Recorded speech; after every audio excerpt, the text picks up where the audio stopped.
हेल' लोगोफोर good morning नोंथांमोनखौ दिनैहाय गुबुन मोनसे भिडिअजों फिन खेबसे बरायनाय बावहरनाय थाबाय सनाफोर दिनैनि गुबुन मोनसे भिडिअजों मा दिन्थिलांनो हायो दिन्थिलांनो नाजानोसै आङो सनाफोर नायलांदोलाय अननानै जोबजासे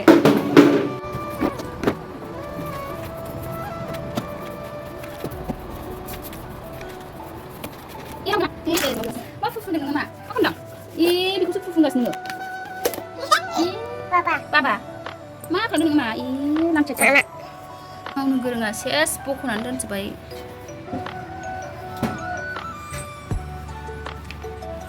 दैयासो रानसिगोन बियो गावनि मोखां फुगारग्राखौ आं दा जि जोम सुस्रांनो नागिरलायबाय जि जोम सुग्रोनोसै बे रायजोनि दैयाव सुगोन आङो रायजोनि दै गगासिनो लोगोफोर वाटार साप्लाइनि दै गदों आरो बुरजा मोनथारबाय आं दैखौ आजावग्रोबाय एबार सुनोसै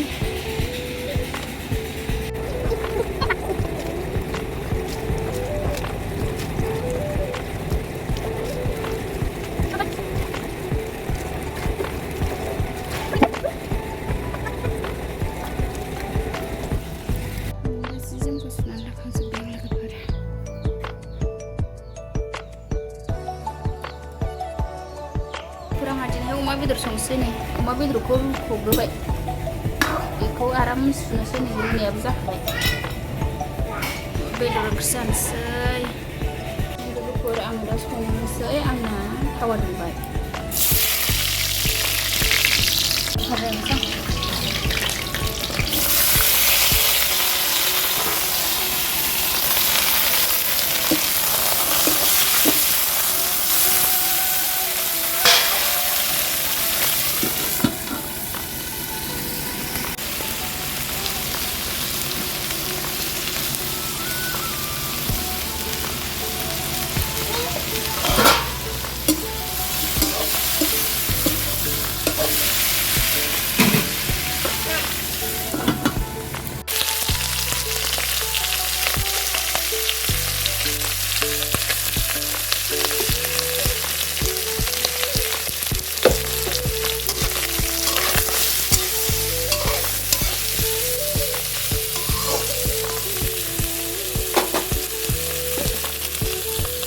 आंहा दावदै बाथोनबो देनो लादों दिनै नै एवनानै लाबाय आङो सामब्राम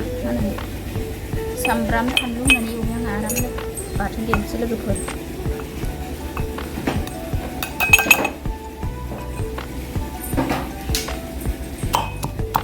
दावदै बाथोन जानोसै लोगोफोर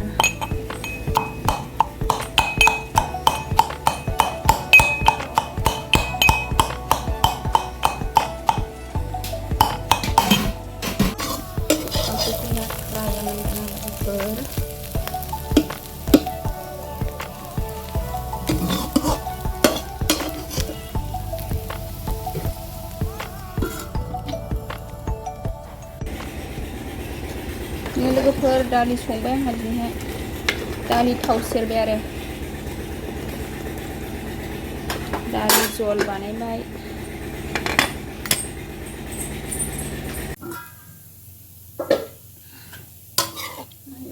आलु जाबाय आंना लोगोफोर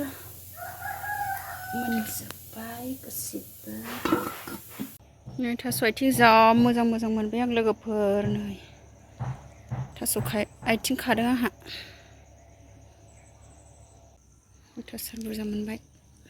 आग्लायलायसिगोनसो जोंहा बारा जाखाया गथ'फ्रा रावबो जाखाया गिदिरफोरल' जायो थास' आथिं खादों आङो बारियाव नोगोद थास' आथिं दङ खाखांबाय आङो नै दुगैनोसै लोगोफोर गरम मोनबाय दिनैनि भिडिअ'आ बेखिनियामोन सनाफोर बाय बाय नेक्स्ट लोगो मोनफिनगोन